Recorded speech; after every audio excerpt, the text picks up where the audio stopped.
Welcome back to my channel study learner. आज हम लोग एनसीईआरटी हिस्ट्री की समरी करेंगे जो कि क्लास 6 से लिया गया है। तो पहला पॉइंट है, बौद्ध धर्म के संस्थापक सिद्धार्थ थे, जिन्हें गौतम के नाम से भी जाना जाता है। इनका जन्म लगभग 2500 वर्ष पूर्व हुआ था। तो यहाँ पे पॉइंट याद रखिएगा, इनके संस्थापक कौन थे बौद्ध धर्म के, तो सिद्धार्थ थे, जिन्हें गौतम के नाम से जाना जाता है। उनका जन्म 2500 वर्ष पूर्व हुआ था। नेक्स्ट पॉइंट है, बुद्ध क्षत्रिय थे, साक्य नामक एक छोटे गढ़ से संबंधित थे।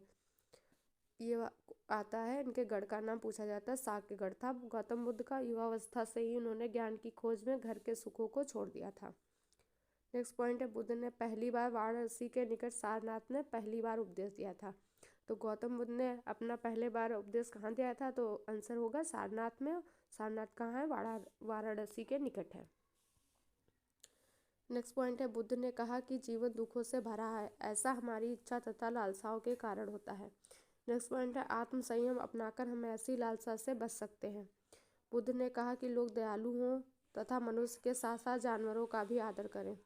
हमारे कर्म के परिणाम चाहे कुछ अच्छे बुरे हों, वे हमारे वर्तमान जीवन के साथ साथ भविष्य को भी प्रभावित करती हैं।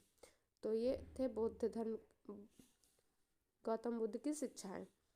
नेक्स्ट पॉइंट है, कभी कभी जो हम चाहते हैं वह प्राप्त कर लेने के बाद भी संतुष्ट नहीं होते हैं और अधिक तथा अन्य वस्तुओं को पाने की इच्छा करने लगते हैं। बुद्ध ने इस लिप्सा को क्या कहा था, तृष्णा कहा था, कि जो हम चाहते हैं प्राप्त कर लेने के बाद भी उससे संतुष्ट नहीं होते हैं और पाने की इच्छा करने लगते हैं। नेक्स्ट पॉइंट है, बुद्ध का मानना था कि हमारे कर्म के परिणाम चाहे अच्छे हों या बुरे हों, वे हमारे वर्तमान जीवन के साथ साथ भविष्य को भी प्रभावित करती हैं। नेक्स्ट पॉइंट है, बुद्ध ने अपनी शिक्षा प्राकृतिक भाषा में दी थी। ये इंपॉर्टेंट है, याद रखिएगा। बुद्ध ने अपनी शिक्षा किस भाषा में दी थी, तो प्राकृत भाषा में दी थी। नेक्स्ट पॉइंट है, बुद्ध ने कहा कि लोग किसी शिक्षा को केवल इसलिए नहीं स्वीकार करें कि उनका उपदेश है, बल्कि वे उसे अपने विवेक से मापें। नेक्स्ट पॉइंट है, उपदेश का शाब्दिक अर्थ होता है गुरु के समीप बैठना। तो क्वेश्चन आता है, उपदेश का शाब्दिक अर्थ क्या होता है, तो शाब्दिक अर्थ हो जाएगा गुरु के समीप बैठना। उपनिषद उत्तर वैदिक ग्रंथों का हिस्सा थे। इन ग्रंथों में अध्यापकों और विद्यार्थियों के बीच बातचीत का संकलन किया गया है। नेक्स्ट पॉइंट है, वह वज्जी संघ के लिच्छवी कुल के एक क्षत्रिय राजकुमार थे। महावीर जैन के सर्वाधिक महत्वपूर्ण विचारक थे। तो ये यहाँ तक तो था बौद्ध धर्म से, ये हो गया है जैन धर्म का। वह वज्जी संघ के लिच्छवी कुल के एक क्षत्रिय राजकुमार थे। महावीर जैन के सर्वाधिक महत्वपूर्ण विचारक थे। महावीर ने 30 वर्ष की आयु में घर छोड़ दिया और जंगल में रहने लगे। 12 वर्ष तक उन्होंने कठिन व एकाकी जीवन व्यतीत किया। इसके बाद उन्हें ज्ञान प्राप्त हुआ था। तो महावीर स्वामी को ज्ञान कब प्राप्त हुआ था, 12 वर्ष तक कठिन परिश्रम करने के बाद।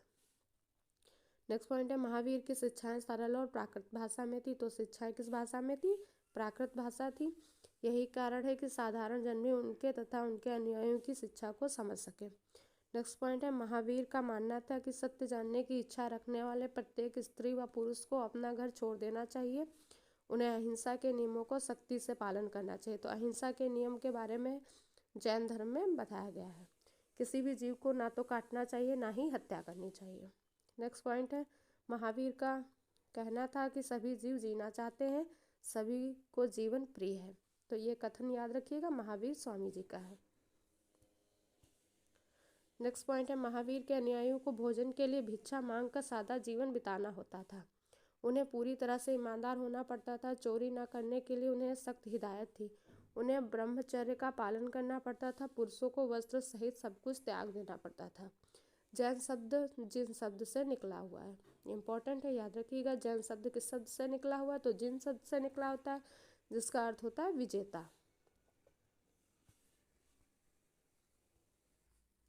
अब यहाँ से बौद्ध धर्म के बारे में बताया गया है, उनकी शिक्षा और उनका जो बौद्ध भिक्षु थे उनके बारे में। तो संघ में प्रवेश लेने वाले स्त्री पुरुष शहरों व गाँव में जाकर भिक्षा मांगकर अपना सादा जीवन जीते थे। यही कारण था कि उन्हें भिक्षु या भिक्षुड़ी कहा गया, जिसका अर्थ होता है साधु या साध्वी। बिहार ऐसे शरण स्थलों को कहा जाता है जो भिक्षु और भिक्षुड़ियों द्वारा स्वयं तथा उनके समर्थकों के लिए बनाए गए थे। तो ये क्वेश्चन आता है, बिहार क्या था बौद्ध धर्म में, तो बिहार को कहते हैं तो भिक्षुई और भिक्षुड़ियों द्वारा स्वयं तथा उनके समर्थकों के लिए बनाए गए थे शरण स्थल थे ये। नेक्स्ट पॉइंट है संघ की स्थापना महावीर तथा बुद्ध ने की थी। जो संघ बनाए गए थे दोनों धर्मों में, तो महावीर ने भी की और बुद्ध ने भी की। महावीर तथा बुद्ध दोनों का मानना था कि घर का त्याग करने पर ही सच्चे ज्ञान की प्राप्ति हो सकती है। यहाँ घर का त्याग करने वाले लोग एक साथ रहते थे। नेक्स्ट पॉइंट है संघ में रहने वाले बौद्ध भिक्षुओं के लिए बनाए गए नियम विनय पिटक ग्रंथ में लिखे गए हैं। तो संघ में जो बौद्ध भिक्षु रहते थे उनके लिए जो भी नियम कानून बनाए गए थे वो विनय पिटक ग्रंथ में लिखे गए थे बौद्ध धर्म में। नेक्स्ट पॉइंट है संघ में प्रवेश करने वाले लोगों के लिए कई नियमों का पालन करना पड़ता था। संघ में पुरुषों और स्त्रियों के रहने के लिए अलग अलग व्यवस्था थी। सभी व्यक्ति संघ में प्रवेश ले सकते थे। एक स्त्री को संघ में प्रवेश लेने के लिए अपने पति की अनुमति लेनी पड़ती थी। संघ में प्रवेश लेने वाले स्त्री व पुरुष भिक्षा मांगकर अपना सादा जीवन जीते थे। नेक्स्ट पॉइंट है संघ में प्रवेश के लिए बच्चों को अपने माता पिता से, दासों को अपने स्वामी से, राजा के यहाँ काम करने वाले लोगों को राजा से, कर्जदार को अपने देनदारों से अनुमति लेनी होती थी। तो ये थे क्लास 6 का हिस्ट्री में समरी। अगर आपको क्लास पसंद आई तो लाइक से सब्सक्राइब करिएगा। वीडियो देखने के लिए थैंक यू सो मच।